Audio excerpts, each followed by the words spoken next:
Alright, so in this video, I wanted to give a few quick thoughts on the way in which a lateral pelvic tilt, a misaligned pelvis, can gradually result over years in a very severe urethral stricture, dead scar tissue formation in the inside of the urethra that takes place over years and years of time. And when it comes to urethral strictures, the cause is often idiopathic in the sense they're not able to point towards a specific cause most of the time for an individual as to why they've developed a urethral stricture. Definitive, like they'll have suspicions, they'll suspect like infection. If you had a history of, some form of infection to the urethra, this will cause inflammation, and then you'll keep pissing, and it won't be able to heal properly over time, and that can eventually result in a urethral stricture. Also, trauma to the area. If you get hit in your perineum, the area between the butthole and the ballsack, if you're skateboarding or something and you hit the area on a rail, that can also get the ball rolling when it comes to dead scar tissue forming in the urethra. And often, what I suspect is a just way understated contributing factor when it comes to urethral strictures is an external force being pressed upon on the urethra, keeping the urethra from properly healing, and then it just continues to, the dead scar tissue continues to form back after urination, after you keep urinating. And this can be a number of different things. It can be enlarged prostate, which about a year ago I had my prostate measured, and it was fairly enlarged, especially for someone in their mid-20s.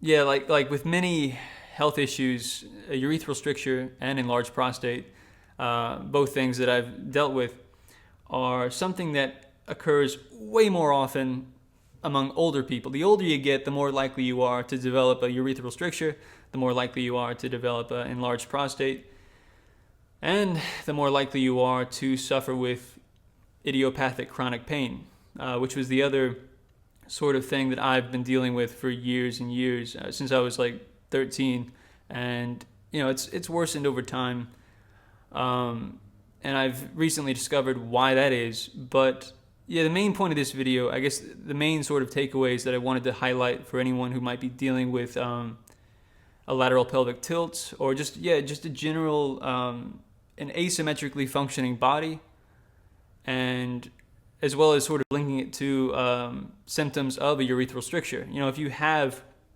issues with urination, if you retain a good amount of urine at night when you sleep, and you have to continue to get up to use the restroom to pee a lot, and you feel a strong urge to urinate relatively soon after urinating, and sort of symptoms like that. And you also have an asymmetrically functioning body. You have a lateral pelvic tilt, along with just this cascade of asymmetry throughout the body. So with me, again, one of the biggest takeaways is just how interconnected all this is, and how easily the human body can be just so severely thrown off as a consequence of an acute injury occurring. In my case, specifically, my jaw. I face planted on concrete when I was a kid, and I ended up busting my lower lip open pretty badly. And I thought that was the worst of it. It eventually healed, but it was a pretty hard face plant.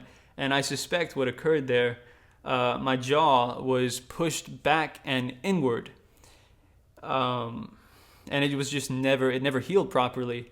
And I was just compensating over years with the way in which I would chew. I would chew primarily on the right side, and the pain was never all that severe, really, which contributed to me never really getting it properly addressed. But yeah, over years and years of time, chewing primarily on the right side, and my bite, I have a pretty severe crossbite, and I think a lot of that was due to the fact that I got braces when I was 13, a few years after this injury, and this only fixed my bite further and further, my misaligned jaw further into this position, this back and up position on the right side, and resulting in lots of the left side being far too loose and unstable, and this has gradually domino effect throughout the rest of the body. It's resulted in cranial torsion and overactivation of the muscles on the right side of the neck, the scalenes, and right. If I was to summarize it, I would say that the muscles on the right side throughout my body have been way too overactive, and the left side, the opposite, way too underactive. The joints on my left side feel very loose and unstable, like my rotator cuff, my hip joint on the left side, very loose and unstable, and the opposite with the right side being far too tight and restrictive. And this has just been the case over years and years, and I could not figure out what it was. And this is another realization that has been mind-blowing. The fact that because I spent so much time stretches, strengthening, very consistent exercises, and there was nothing, what I didn't know, and now I know now, there was nothing I could have done like beneath my jaw. It didn't matter how much stretches, strengthening, any sort of massages, any of that. There was nothing that was going to solve the chronic pain that was occurring throughout my body, because it was a positional issue and a sensory issue, ultimately.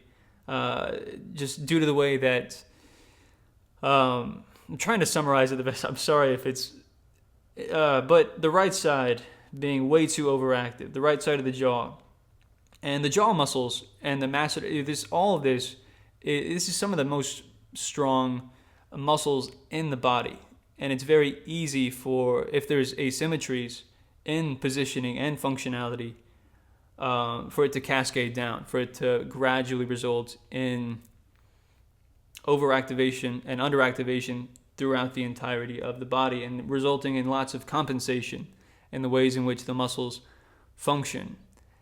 And it gradually results in a very misaligned, asymmetrical body. I think my phone's about to fucking die. Okay, so I'm not going to be able to go into all that I want to go into in this video, but just to kind of a final last couple things that I wanted to kind of end this video on, as far as the correlation that exists between a urethral stricture occurrence and recurrence, and a lateral pelvic tilt, a misaligned pelvis. Because a misaligned pelvis does not exist independent. A pelvis doesn't just become misaligned all on its own, without a lot of other things, at the very least, being thrown off along with it. The pelvis oftentimes isn't going to be the root cause of pelvis misalignment, pelvis dysfunction, and pelvic floor dysfunction. That's another thing that I've been dealing with over the last who knows how long, but especially in the last couple years. And that heavily contributed to the urethral stricture occurrence, pelvic floor dysfunction. And the pelvic floor does not function independently of the diaphragm. We have two diaphragms, a right and a left, and the right diaphragm is naturally bigger and a more powerful muscle than the left. It's this natural right dominance that exists in the human body, something I also discovered recently, and mine especially because of the fact that on the right side, my rib cage is, like many things on the right side, it's very internally rotated. It's kind of caved in, and the left side of my rib cage naturally flares out more. And this is just contributing to it being more closed down, and the right side, it's just, I'm not breathing very well. I've always struggled with being able to get in nice deep breaths, and it turns out, I've been very shallow breathing without even really realizing it for quite a long time. And so my right diaphragm and left diaphragm, they're not functioning properly, and they're certainly not working in tandem in the way in which they're supposed to, and this has contributed to the pelvic floor not functioning properly either. And the other thing that I wanted to touch on, the right adductor, the right inner thigh muscle, becomes incredibly overactive when you have these asymmetries in functionality over time, and the left side, the opposite, way too underactive, and this pulls you further and further onto that right side, and this results in not very good blood flow to the area, and I think this also contributed to the enlarged prostate. But yeah, just the general sort of gist of this video, because again, I'm not going to be able to go into everything, but is just how interconnected the body is.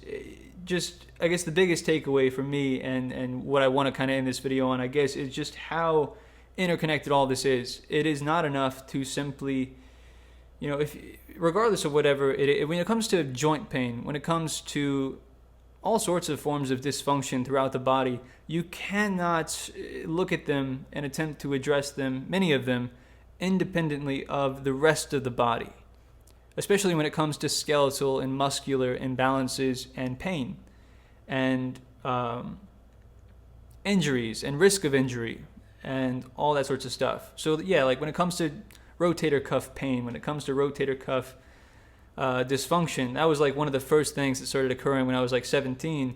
And when it comes to many physical therapists and personal like whatever, you go on YouTube and you look up rotator cuff issues, they'll give you rotator cuff exercises, which makes all the sense in the world. But oftentimes a rotator cuff is not functioning properly. It's causing pain because of a mispositioned rotator cuff and a mispositioned shoulder blade, and both of them, and misposition, all of it, really. And as far as getting to the root of why your body is mispositioned, that's going to vary a fair bit. But just being able to recognize that when it comes to chronic pain throughout the body, whether hip pain, back pain, especially if it is idiopathic pain to where you haven't had a past injury, but even if it is, because having a mispositioned body is going to result in a much higher likelihood of risk of injury. It's important to look at the entirety of the organism, the body.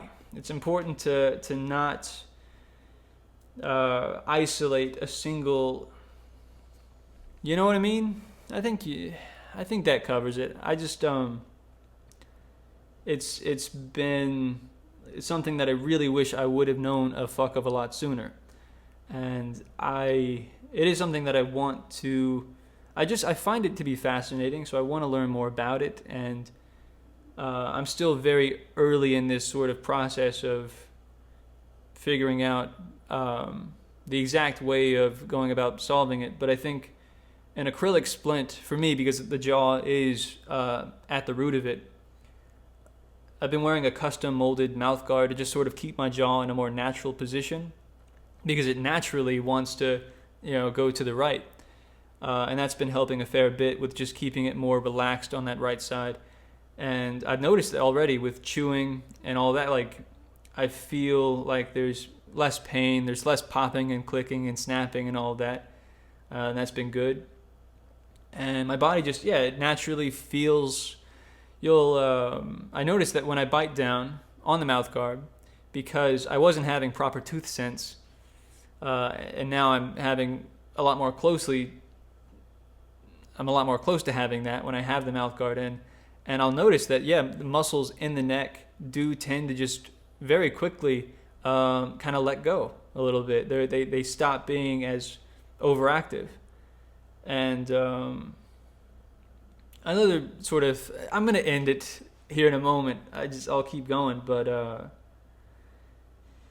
that's fine. That's enough. That's enough of a video. Feel free to let me know what any of your thoughts are on anything that I've said in this video, and any sort of personal anecdotes would be appreciated, as far as if you've dealt with any of these sorts of issues and your own little personal experiences with, say, chronic pain or asymmetrical functionality of the body. And that is it. I hope everyone's having a great Friday. Goodbye.